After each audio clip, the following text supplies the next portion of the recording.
Plenty of room. A bit more musical accompaniment from the mobile phones, like an orchestra out there. Not a particularly good one, but 31.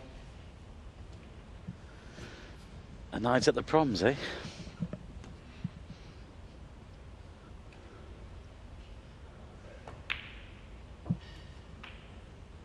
Well, just a nice cannon here. He's got every chance to win the match. Mr. Black will put his nose in front.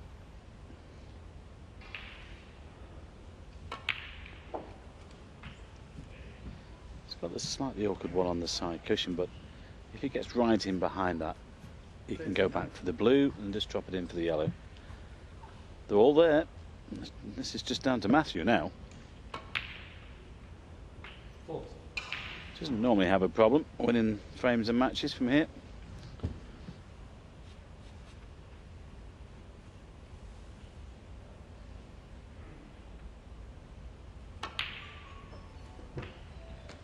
well, it really is beyond a joke.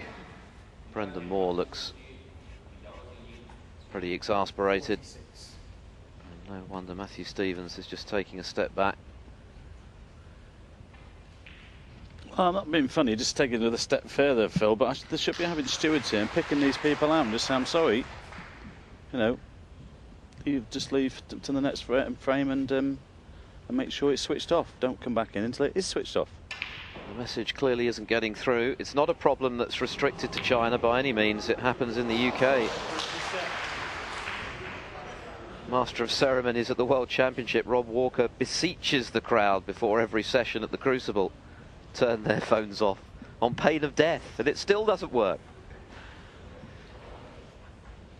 But I think it's probably fair to say that it's more of a problem at the Chinese events. Perhaps the crowd's just taking longer to appreciate just how important it is for these players to have absolute silence when they're on a break. Yeah. But it's not just phones. We've had cameras clicking at the point of a shot as well. All of these issues really do need to be addressed. Meanwhile, Matthew Stevens, unperturbed, is close to the winning line here. 20 points to the good. So if he pots the black and gets on the yellow, it's game over.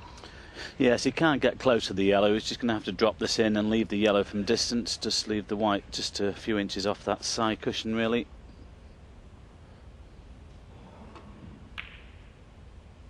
Well played. Well, it's all about the yellow. I said a few inches off the cushion. That's about 1.5 inches, 2 inches. So this is not as easy as it should have been. And he still needs the yellow.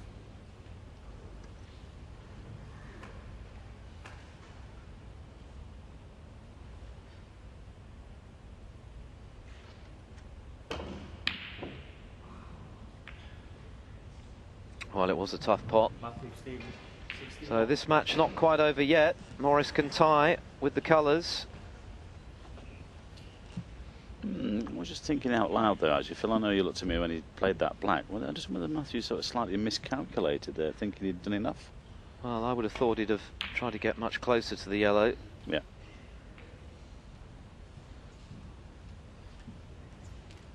Well, he's got another chance here, but this is much tougher than the previous one. He definitely needed that white off the cushion a little further to take that yellow on.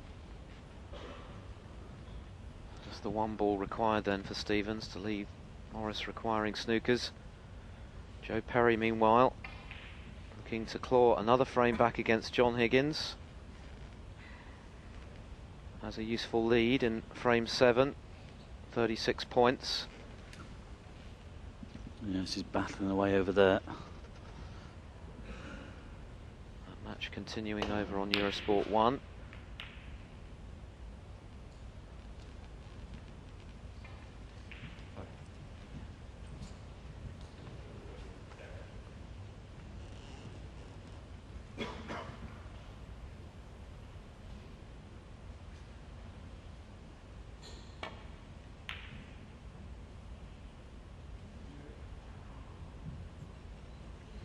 Well, first of all, I thought the white might go in the middle pocket, but it's knuckled and left it on for Matthew.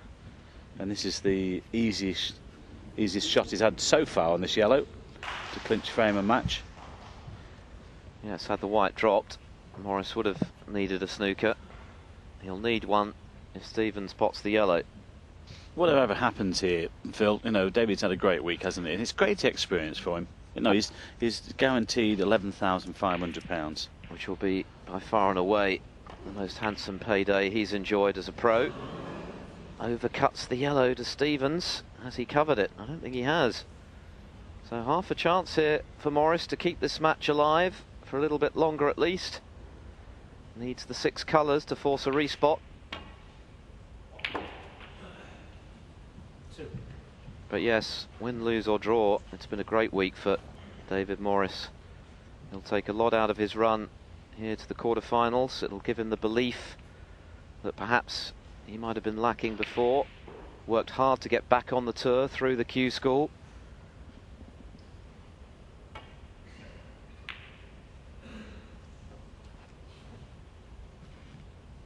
David Morris 2.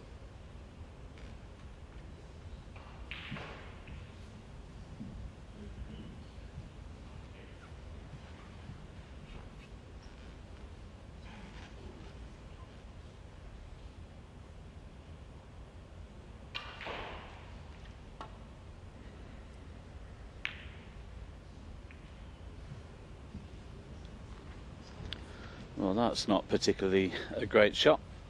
It's given David another chance here. Just depends whether he's thinking about a snooker or he's going to play for the respotted black.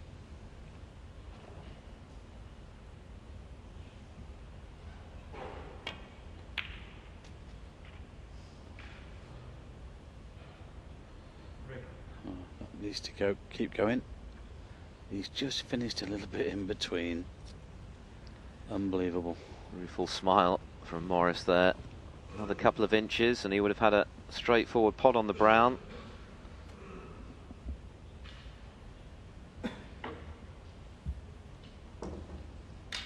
.22 left, 22 the difference. Coming to play the safety. Well, again, that should have been better. He's given Matthew a half chance here. He might go for this. Just needs the one ball. Well, I'm sure he will go for this. I mean, just knock it in, stun off the side and top cushions with the white. That doesn't need to play on the blue. Pretty close. Played the half safety with it, but he hasn't got the brown safe. If he can drop this in, the white's going towards the blue.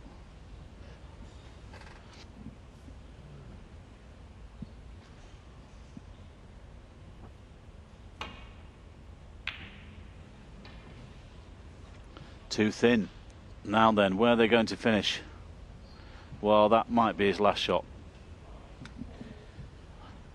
Thin cut for Stevens, but certainly makeable.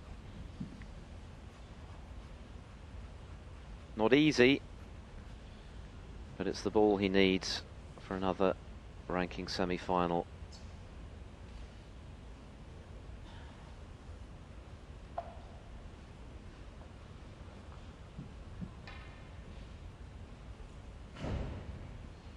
Just coming round to check the angle. Playing into a blind pocket, of course, which means that his line of vision is going away from the pocket.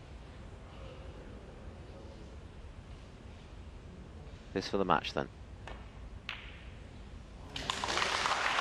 In it goes, right in the heart of the pocket, and with a relatively straightforward blue to follow, it looks as though Matthew Stevens is on the cusp here of a semi-final spot in Wuxi. Well, it's not been a classic, has it? You know, but at the end of the day, I think for Matthew, a win is a win here. I think David will be a little bit disappointed with his performance slightly, getting this far, but it's going to be the Welshman going through. There we are. They shake hands.